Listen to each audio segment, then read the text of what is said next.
Welcome back, everyone. Today, we're tackling a scenario that is honestly deeply unsettling, but absolutely fascinating. We're going to explore exactly what happens when global diplomacy just completely collapses. Imagine it. The world reaches the very edge of peace.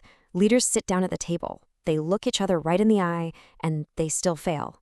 But instead of that failure ending in a signed treaty or, an open firefight, it just ends in silence. Silence, mistrust, and these hidden, creeping threats. So what if the war didn't stop, but just vanished into the shadows? I really want to challenge your preconceived notions of what conflict actually looks like today. What if the bullets slowed down, but the conflict just mutated? It becomes this invisible, constant danger in ways most people wouldn't even recognize until it's already spread literally everywhere. Because, guys, the war doesn't just disappear when diplomacy collapses. It just gets smarter.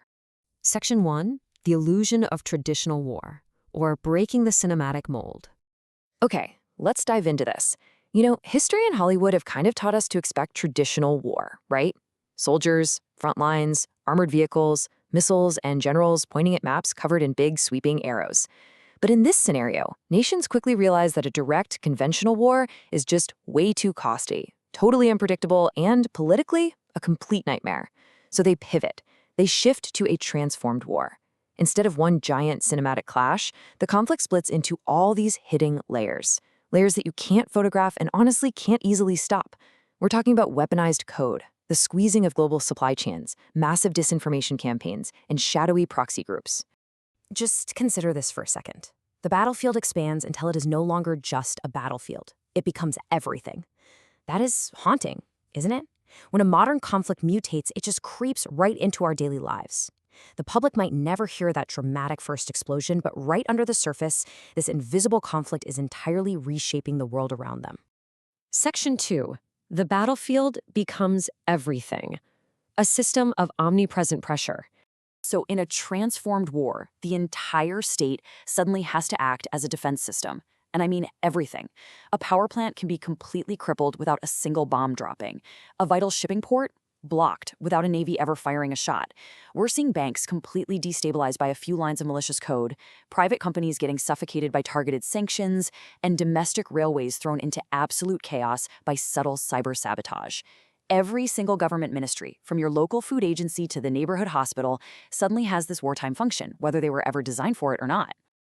And this brilliantly illustrates how macro geopolitics inevitably hits you right at the micro level. The supermarket shelves look full until they are not. Instability first reaches the ordinary person through the economy. The power stays on until it flickers. The internet works perfectly until a random system update suddenly becomes a national crisis. Everything just starts to feel incredibly fragile, Like it's all just temporary. The absolutely crucial point here is this. The new battlefield is confidence itself.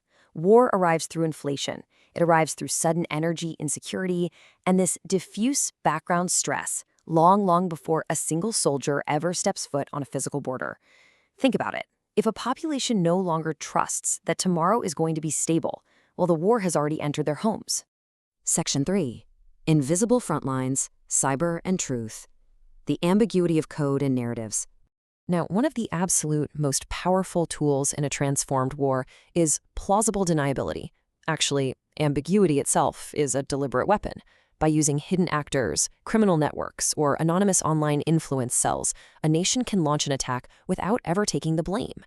If you can't definitively prove who caused a massive power outage, how do you fight back? Deterrence becomes almost impossible. The response from the victim nation has to be slower and vastly more cautious. This whole kind of war absolutely thrives in that dark space of uncertainty. And this comparison really turns our old ideas of war completely upside down. A traditional missile strike destroys a physical target, right? It's loud, there's visible fire, lots of smoke. But a cyber attack? It disables a target completely invisibly. It corrupts databases, halts entire transportation networks, and can literally bring a modern metropolis to a standstill just through sheer confusion, no fire required. Digital infrastructure becomes a strategic asset, just as critical as any military base. Then, there's the assault on the human mind. Truth itself comes under heavy fire. We're talking deep fakes, manipulated footage flooding your social feeds, vast rumor networks powered by fake accounts, and totally fabricated crises meant to corner political leaders. And these aren't just minor annoyances. They are specifically designed to divide populations, turn local communities against each other, weaken national morale, and deeply distort decision-making. The front line isn't a map anymore. It's the mind of the audience. It's us. Section 4. Weaponizing our daily lives. From global supply to the kitchen table. Let's move on and see exactly how this builds into a direct threat to our most basic human needs. Let's say a distant shipping port is delayed, or maybe subtly blocked. Because of that, agricultural fertilizer supply gets choked off. Step 3, that leads to a massive spike in global food prices. And finally, step 4, ordinary people start panicking and hoarding at their local supermarket. A maritime dispute thousands of miles away directly causes food volatility in your neighborhood grocery store, literally in a matter of weeks. It's a crazy chain reaction. A modern war can begin in the sky and end in the kitchen. Just think about the profound gravity of that for a second. Agriculture, bread, grain, cooking oil, these completely mundane everyday items suddenly become as fiercely strategic as artillery ever was. And of course, it hits your wallet directly. The war literally shows up in your thermostat and your monthly gas bill. Because energy drives everything: heating, transport, data centers, hospitals. Fuel becomes this massive, powerful bargaining tool.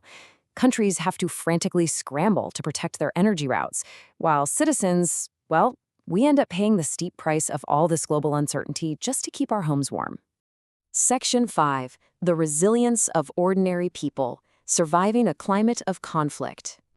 Unlike a traditional war that has a clear start date and a definitive end, this kind of conflict is very different. Transformed war is closer to weather. It rolls across systems, it intensifies in some places, it weakens in others, and it's constantly changing shape. It becomes this grinding, long-term degradation of trust. And that permanently alters culture. It changes our art, our music, our literature. People have to develop entirely new languages and assumptions just to endure that constant low-level fear. But here is where we also find incredible human strength. Society survives through millions of these tiny, small acts of continuity. A child still goes to school, a train still manages to run, a local clinic still opens its doors, a family still sits down to eat dinner together. When war changes form and tries to disrupt every single system, normal life itself becomes your frontline defense. These ordinary, everyday rhythms, they are acts of profound resistance against the chaos. Which leaves us with this final, incredibly vital question: what does peace even mean when war changes form? If the hardest battles are being fought across supply chains, digital networks, and honestly, inside our own minds, how do we ever know when the war is truly over? I really want you to think about that. Ponder just how interconnected our world actually is today. If this explainer got you thinking, please make sure to subscribe and drop a comment below with your own theories on how we define peace in the modern age. Keep learning, stay curious, and I'll see you in the next explainer.